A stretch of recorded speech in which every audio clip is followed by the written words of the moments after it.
everyone, and welcome to A Merry Space with Nisi. I'm your host, Bernice Low Flowers. It's time for another podcast episode, and today I've decided to talk about tables and highlight one table in particular. Have you ever taken time to think about the significance of tables? Yes, tables. Their purpose, what's so special about them, and why we can't seem to live without them? Well, that's because tables usually serve several purposes as well as blend beauty and elegance into any space. While there's something special about these functional and decorative furnishings, it's easy to get confused when we go shopping for tables because of the quantity and variety of designs from which to choose. Okay, here are a few tables some of you may have in your home. Let's start with the coffee table. That's placed in the living room in front of a sofa.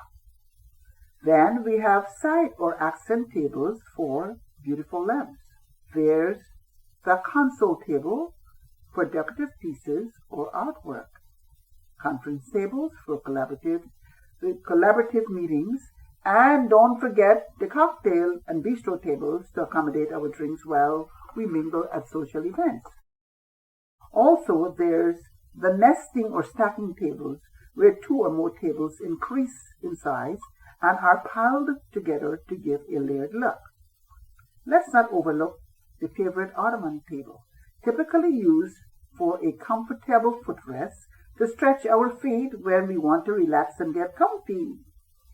Next, we have the fun backyard patio tables that provide a space for summer outdoor gatherings.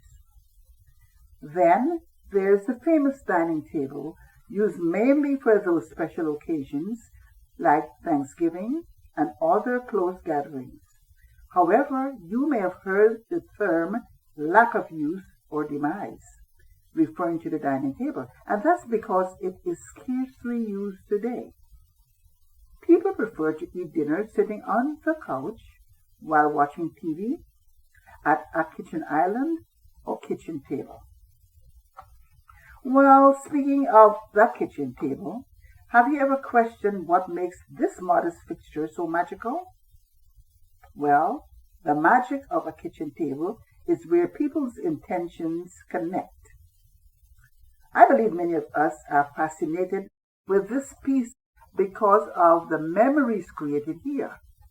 Beyond its practicality as a surface for preparing and enjoying meals, sharing space around this piece of furniture is pretty cool because little by little, change occurs at the kitchen table. It's a place to connect with families and friends, to dream and share emotions.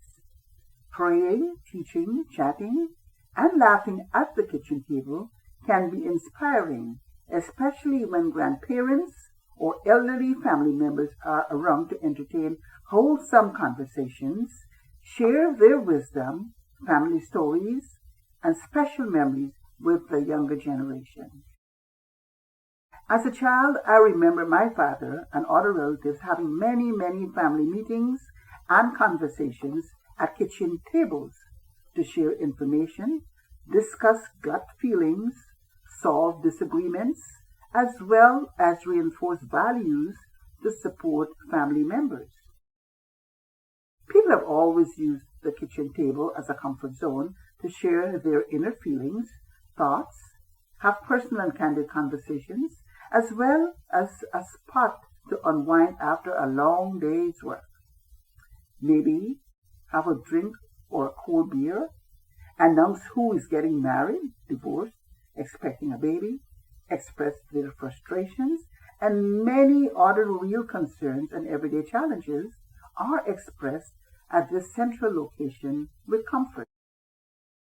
Yes, we can talk about everything and anything at the kitchen table because it is a symbol for togetherness and closeness, a welcoming, comfortable, and cozy spot in the home where stories are shared, especially when we feel connected to the people we are speaking with, and the dialogue is respectful, especially when everyone is given an opportunity to speak and be heard. However, not all conversations at the kitchen table are rosy and agreeable. Some not so pleasant conversations or dunghill conversations do take place there too. Heated discussions and opinions around controversial issues like politics, religion, or simply having too much to drink and say things that shouldn't have been said can cause tempers to flare up at the kitchen table. Besides using this piece of furniture every day for dining and enjoying nutritious foods, you can use it for studying and doing homework, playing cards, use it as a workstation, a place to sit and write bills, balance our checkbooks, review our child's or children's report cards, fill out college applications, sort out child care arrangements, talk with siblings about care for elderly parents, and the list goes on and on. All these matters and more are discussed and answered at the kitchen table. Have you ever had someone stop by and the next thing you hear is, "Girl, let's go sit in the kitchen and talk"? Yes, that's because the kitchen is both the soul and nerve center of a home. And what better place to be than at the kitchen table, where people connect and come alive through chords of communication and food that convey considerable joy and fulfillment. Conversing at the kitchen table has been around for centuries, an old tradition that engaged people in open and honest dialogue to teach, learn, and share while eating and drinking. Consider how many families, including our parents, grandparents, and other extended family members, spent hours around this basic wooden structure just talking and focusing on each other without interruptions. It's no wonder that some people, especially adults, continue to feel drawn to the kitchen to chat, because at the kitchen table, the focus remains on the people sitting there without distractions from devices like the television or the ringing of telephones. I find it amazing that it's in small groups sitting around that kitchen table, especially with other women, sharing concerns, talking about life and our families, have taught me some valuable lessons. And one takeaway I have is that by creating sincere friendships, an extraordinary power is unleashed when we connect with people at the kitchen table to find a common ground.